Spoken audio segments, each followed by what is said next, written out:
எல்லோருக்கும் வணக்கம். Welcome to ஃபுட்மா சமையல். இன்றைக்கி என்ன சமையல்னா ரொம்பவே சிம்பிளாக குயிக்காக செய்யக்கூடிய ஸ்நாக்ஸ் ரெசிபி. செட்டிநாட்டில் ரொம்பவே ஸ்பெஷலான இனிப்பு அப்பம் செய்வது எப்படி? ஒன்று கோதுமை மாவு அப்பம், ரெண்டாவது ரொம்பவே ட்ரெடிஷ்னலாக செய்யக்கூடிய அரிசி அப்பம். இந்த மாதிரி அப்பம் ரெசிபியெல்லாம் அப்போல்லாம் தீபாவளி, கார்த்திகை தீபங்கள் இதில் ஏதாவது விசேஷ நாட்களில் இந்த மாதிரி 2 வகையான இனிப்பு அப்பமும் செய்வாங்க. ஆனால் இப்போல்லாம் ஈவினிங் ஸ்நாக்ஸுக்கு ஏதாவது ஒன்று பசங்க செய்ய சொல்கிறாங்க. இந்த மாதிரி அப்பம் ரெசிப்பியை கண்டிப்பாக ஈவினிங் ஸ்நாக்ஸுக்கு ட்ரை பண்ணி பாருங்கள், ரொம்பவே சூப்பராக இருக்கும். ஃபஸ்ட்டு கோதுமை மாவு அப்பம் ரெசிப்பியோட செய்முறையை பார்த்துடலாம். அதுக்கு 1 கப் அளவு கோதுமை மாவு எடுத்துக்கோங்க. அதில் அரை கப்புக்கு கொஞ்சம் கம்மியாக சர்க்கரை, 2 டேபிள் ஸ்பூன் அளவுக்கு அரிசி மாவு,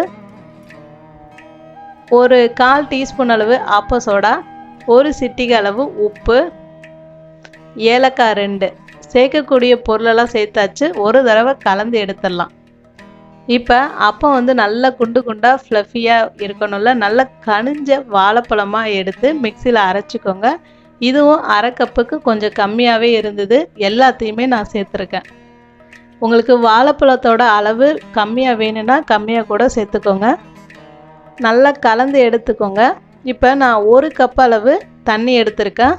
தண்ணியை கொஞ்சம் கொஞ்சமாக பார்த்து ஊற்றி மாவை கரைச்சி எடுத்துக்கணும். அடுத்து அப்பம் நல்லா குண்டு குண்டாக நல்லா ஃப்ளஃபியாக வரணும்ல, சாஃப்டாக. அதனால் மாவை ஒரு 2லேருந்து 3 நிமிஷத்துக்கு மாவை நல்லா கரைச்சி எடுத்துக்கோங்க. மாவு பாருங்கள் நல்லா வெண்ணெய் பதத்துக்கு இருக்குது. இதை ஒரு 30 நிமிஷம் ஊற வச்சிடலாம். இப்போ ஊறின மாவு நமக்கு கொஞ்சம் கெட்டியாக இருக்கும். ஏற்கனவே நம்ம தண்ணி வச்சுருக்கோம். அந்த தண்ணியை எடுத்து தெளிச்சிட்டு மாவை கரைச்சிக்கோங்க. எண்ணெய் பலகாரம் செய்யும்போது தண்ணியோட அளவு ரொம்ப ரொம்ப முக்கியம். தண்ணியை பார்த்து தான் ஊற்றி மாவெல்லாம் கரைக்கணும்.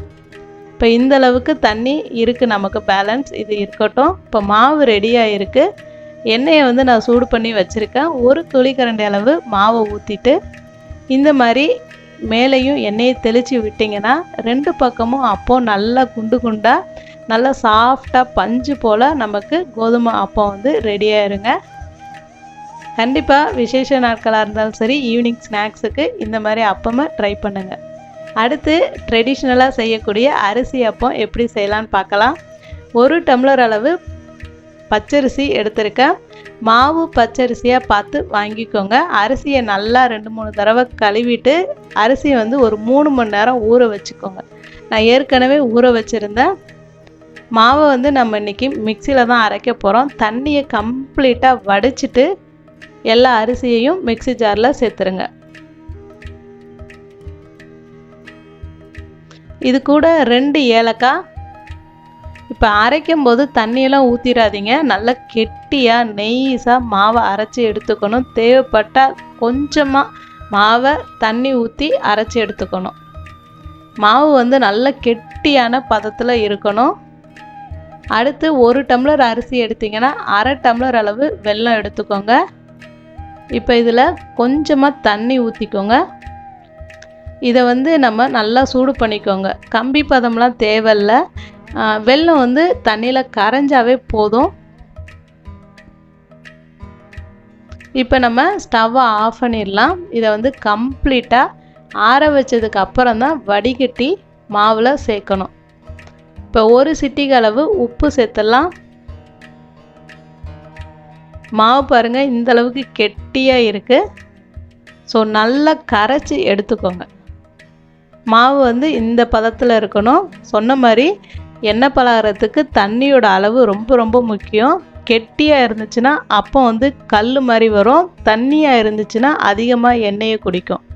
மாவை நல்லா கரைச்சி எடுத்துட்டு இதை புளிக்க வைக்கணும். அதனால் ஒரு 3 மணி நேரத்துக்காவது இந்த மாவை புளிக்க வைங்க. புளிப்பு ஏறினா தான் இந்த அரிசி அப்பம் நமக்கு நல்ல சுவையாக கிடைக்கும், நல்லா சாஃப்டாகவும் இருக்கும். இப்போ நமக்கு மாவு 3 மணி நேரம் ஊற வச்சு எடுத்துட்டேன். இதில் கொஞ்சமாக தேங்காய் நான் சேர்த்துருக்கேன். தேவைப்பட்டால் 1 சிட்டிகை அளவு நீங்கள் ஆப்ப சோடா கூட சேர்த்துக்கோங்க.